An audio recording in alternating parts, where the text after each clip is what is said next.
Good morning, everyone. It's me, Lauren, and I am here for my next read aloud of I Survived the Destruction of Pompeii. Today is April 6th, 2020, and I just wanted to take a pause for a minute and think about what's going on here and what it's been like for the past few weeks that I've been doing these read alouds from home, thinking about all of you at home too. And one of the things that I wanted to share with you is that when I'm researching my I Survive books, if it's an event that didn't happen too long ago, the best place for me to start doing my research is by talking to people who went through the event, whether it's about Pearl Harbor or a tornado or a hurricane in New Orleans. So I just wanted to make you guys realize that you're part of history right now going through this pandemic. And years from now, when authors want to learn about what it was like in America at this time and around the world, maybe they're going to want to talk to you. So I hope you're keeping track of your experiences, maybe keeping a journal or taking pictures of what it's like in your neighborhood, interviewing your family members, writing down the things that are different about now so that when everything gets back to how it should be, you remember and you can tell your kids and grandchildren and any future historians. So that I just wanted to start out with that. And now I am ready to begin with chapter 7, but let's do a recap because I still remember when I was writing this book and the scene where I left off where Marcus has seen his dad, who he calls Tata, that means father in Latin. Remember, Latin is the language of the ancient Roman Empire. So he was shocked to see his father. He was watching this gladiator parade and he sees his father being paraded down the street, and he realizes that the Lanista, the evil man who owns the gladiators in the show, plans to pit his father against the awesome, terrifying celebrity top gladiator Cyclops. So Marcus first feels hopeless, but then he realizes he has to do something. He thinks about the great warriors that he's read about in his favorite stories, like Odysseus and Hercules, these amazing warriors who were brave even when they were terrified. And he decides that he's going to do everything possible to save Tata. And he also figures out an idea. He snatches this snake charmer's basket that has a cobra inside. One little thing I have to tell you that's a little weird about my I Survive books, I have a snake in a lot of them, which I think is sort of fascinating. I don't know why. I guess I just love snakes and I think they're really interesting. So I don't know what Marcus is planning to do with that cobra, but let's see now as we start chapter 7. Roy is very tired. I think he was very busy last night.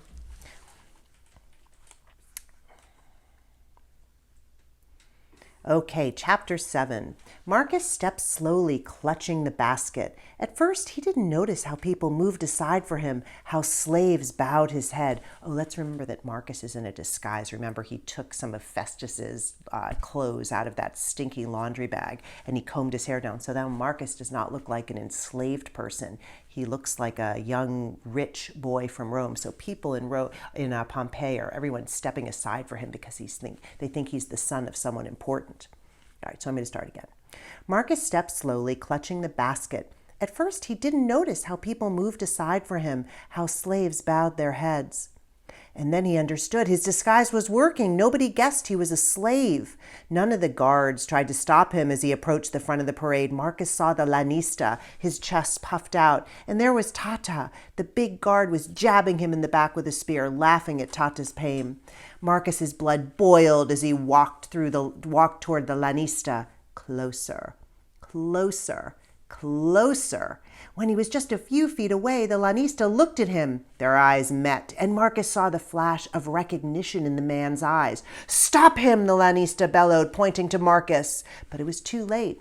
Marcus tore the lid off the basket. He lunged forward, and with all the strength he could gather, he thrust the open basket toward the Lanista, propelling the snake into the air. The cobra soared, a twisting, hissing arrow.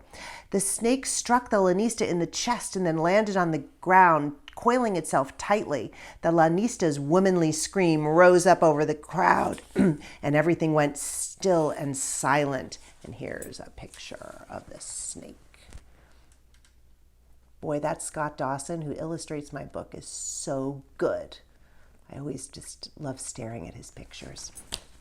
People stared, hypnotized by the sight of the cobra. The creature lifted his head, rising, rising, rising, until it was as tall as a child. It flared its great hood and then opened its mouth to expose its silky pink mouth and killer fangs. Hiss! That was a pretty good hiss, wasn't it? I'll do it again. Hiss! And then, as if Marcus himself had pulled a lever, the earth started to rumble just as it had earlier. Stones crumbled and fell from the walls surrounding the barracks. A roar echoed from deep under the ground. "It's a curse from the gods," someone shouted.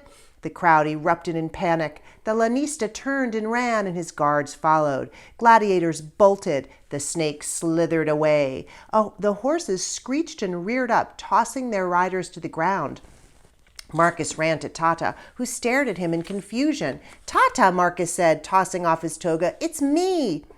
Amazement lit up Tata's eyes, and there was not a second to spare. Tata grabbed Marcus's hand as though he would never let it go. "This way," Tata said, pulling Marcus to one of the riderless horses. It was a ragged white mare that looked about 100 years old. One of her ears looked like it had been chewed off. Tata grabbed the reins and soothed the horse while Marcus climbed on. Tata climbed on in front of Marcus. "Hold on tight," he said, snapping the reins. Marcus doubted the old horse could even run, but she shot forward and was soon speeding them down the street. Marcus clung to Tata, his eyes pounding in terror. He expected spears to fly after them, a dagger to stab him in the middle of the back, but the horse ran faster and faster. It seemed she was eager to escape her life in Pompeii as they were. They moved so fast that Marcus felt as though they were flying. Closing his eyes, he imagined that this old white mare was the winged horse Pegasus, and that they were soaring through the clouds. When he opened his eyes, he was shocked to see that they had passed through the city gates. Tata raised his fist to the heavens and let out a Latin cheer. "Ecce!" They had made it. Okay, so we're going to start chapter 8, but just let me tell you one thing that's kind of cool here. So this chapter, Marcus and Tata are heading out of Pompeii now, and they're heading towards the mountain Vesuvius, where they hope they'll be safe. Now, at the time, nobody realized, of course, that this mountain was a volcano. There wasn't even a word in Latin for the word volcano, so nobody even knew these fiery mountains really existed. So what I want you to do is go to my website, laurentarshis.com, and you can follow the link to the I Survive books and then this book, and you'll come to the slideshow that I showed you at the end of the first read aloud I did. And you can look again at that slideshow, and you can see how in many of the pictures in Pompeii and in Naples, which is the big crowded city near Pompeii, you can see Vesuvius there, just like the people of Pompeii did. So that's when I was writing this book, I kept going back to those pictures and looking and imagining my characters in this same setting that they would have seen back almost 2,000 years ago. So I'll wait for you to do that if you want. You could just pause me. They headed for the mountain Vesuvius, a massive triangle of green that loomed up to the east of Pompeii. As they left the city behind, Tata ripped the armor from his shoulders and legs and threw the pieces into a ditch. He left his helmet in a field of wheat, a trade for the old tunic he snatched from the farmer's drying line. They rode for hours, crossing orchards and olive groves, pastures and fields. Night was coming, and Tata decided they should stop in a patch of woods halfway up the mountain. They got off the mare and stretched their aching legs. Marcus reached into his pocket and pulled out a handful of grapes he snatched from a vineyard they'd passed through. "Hungry, Peg?" Marcus said to the mare. "Peg?" Tata asked, arching one of his bushy brows. "Short for Pegasus," Marcus said. Tata smiled, stroking the mare's nose. Marcus fed the grapes to Peg one by one until they were all gone. Peg smacked her lips and rubbed Marcus's cheek with her nose. "We have a friend for life, it seemed," Tata said. Peg nickered as though she agreed, and Marcus and Tata laughed. It was at that moment, as their laughter filled the air, that it really hit Marcus. This wasn't a dream, not a wish, not a desperate prayer to the gods. He and Tata were together. A jolt of happiness practically lifted him off the ground, and Tata seemed to feel it too. They looked at each other and smiled. But then a shadow passed over Marcus's heart because, as happy as he felt at this moment, he knew they were in terrible danger. They'll come after us, Marcus whispered, the slave hunters. Festus would hire the best, most cunning men, experts in tracking their prey. They won't look for us up here, Tata promised. The hunters will be searching Pompeii. It will be days before they come to the mountain, and by then we'll be gone. We'll head back to Rome, Marcus. I have no doubt that Linus's friends will help us. Somehow I need to continue Linus's work.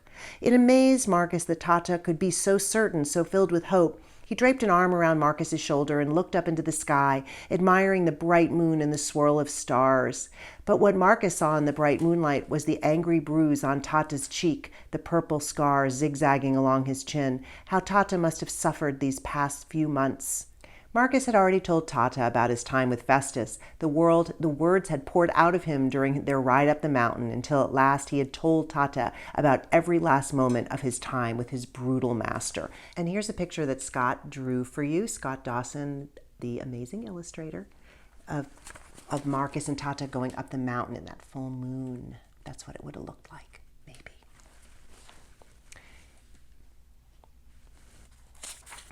But Tata hadn't said a thing about being with the gladiators, and now Marcus wanted to know. Will you tell me what happened to you, Tata? Marcus said.